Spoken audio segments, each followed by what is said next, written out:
ये 4 part flower के होते हैं। अब इसको हम लोग बारी-बारी से इसके बाद कौन से पार्ट कैसा पकड़ लो सर।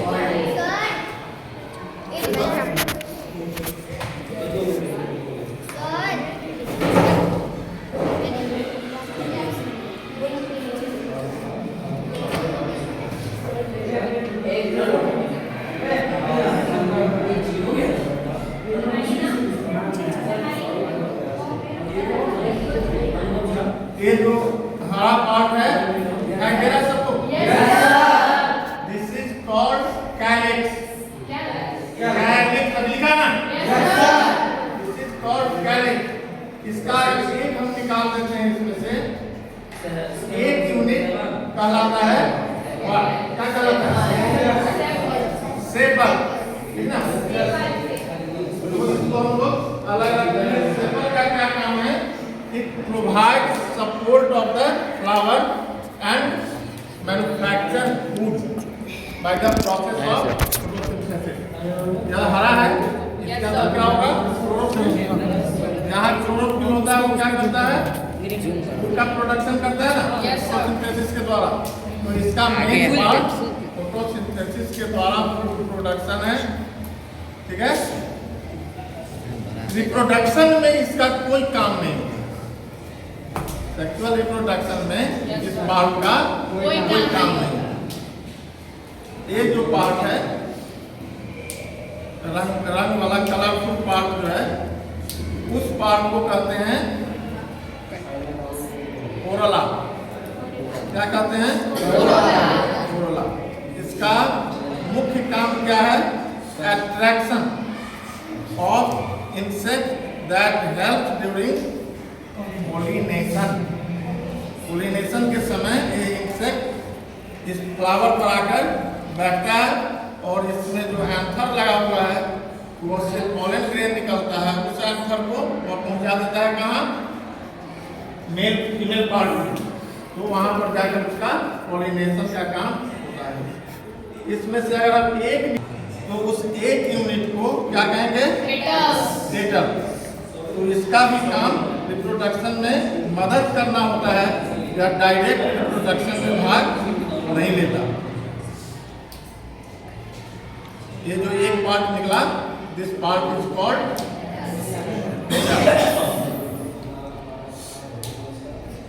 क्या काम हो गया पेटल का? To attract insect for the pollination and provide colour to the flower. ये जो है इसमें दो पार्ट होते हैं।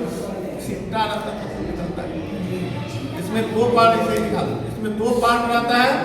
ये जो छोटा छोटा निकला हुआ पार्ट है रेड कलर का, उसके ऊपर ग्रीन कलर का लगा हुआ है हेड। इस पार्ट को कहते हैं एंड्रोसियम। और इस एंड्रोसियम के एक यूनिट को क्या कहेंगे? स्टामेन। अगर हम इसमें से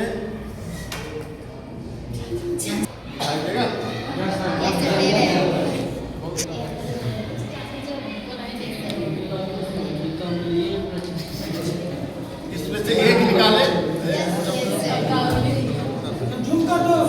इसमें से एक यूनिट निकाले। एक यूनिट के ऊपर क्या देखते हो?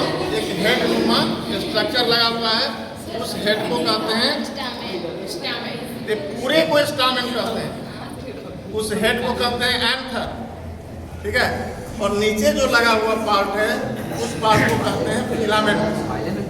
या मेल रिप्रोडक्टिव ऑर्गन है और डायरेक्ट रिप्रोडक्शन में भाग लेता है। ये जो एंथर है वो एंथर क्या काम करेगा? अपने अंदर पॉलन ग्रेन बनाएगा। इस पॉलन ग्रेन को मेल गैमिट कहा जाता है। ये लंबा वाला जो पार्ट है इस पार्ट को कहते हैं गाइनेसियम। क्या कहेंगे? गाइनेसियम। इसका क्या काम है? सारी रिप्रोडक्टिव प्रक्रियाएं इसी के अंतर्गत होता है। प्लांट इसी पार्ट में रीच होता है। पार्ट को मुख्य रूप से तीन भाग, पहला नीचे वाला जो एक पार्ट है इसको कहते हैं ओवरी। ठीक ना? यहाँ से जो यहाँ तक पार्ट है लाल कलर के नीचे, लाल कलर दिखाई दे रहा है यस सर। ऊपर में, इस लाल कलर के नीचे जो पार्ट है उस पार्ट को कहते हैं स्टाइल। क्या कहेंगे? स्टाइल। पार्ट है उसको बोलते हैं स्टिग्मा। स्टिग्मा। ठीक ना? तो यह 3 तरह का पार्ट है। अब कंप्लीट हो गया तुम्हारा फ्लावर का स्ट्रक्चर। अब इसमें रिप्रोडक्शन कैसे होता है? तो मुख्य रूप से 2 प्रक्रियाएं होती है प्लांट में। एक फर्स्ट को कहते हैं पॉलिनेशन। जैसे ही कोई इंसेक्ट इस फ्लावर पर आकर बैठेगा तो क्या होगा, यहाँ से जो पीला पीला कलर है, अभी गेंदा का मौसम है ना, देखोगे हाथ में चिपचिपाहट वाला लग जाता है, उसी को कहते हैं एंथर। तो यह एंथर क्या करेगा, इंसेक्ट के बॉडी से चिपक कर कहाँ पहुँचेगा, इस पर, जो ऊपर वाला हिस्सा है कार्पेल पर, मतलब stigma of the carpel. Anther from इससे stamen reaches to the stigma of the carpel.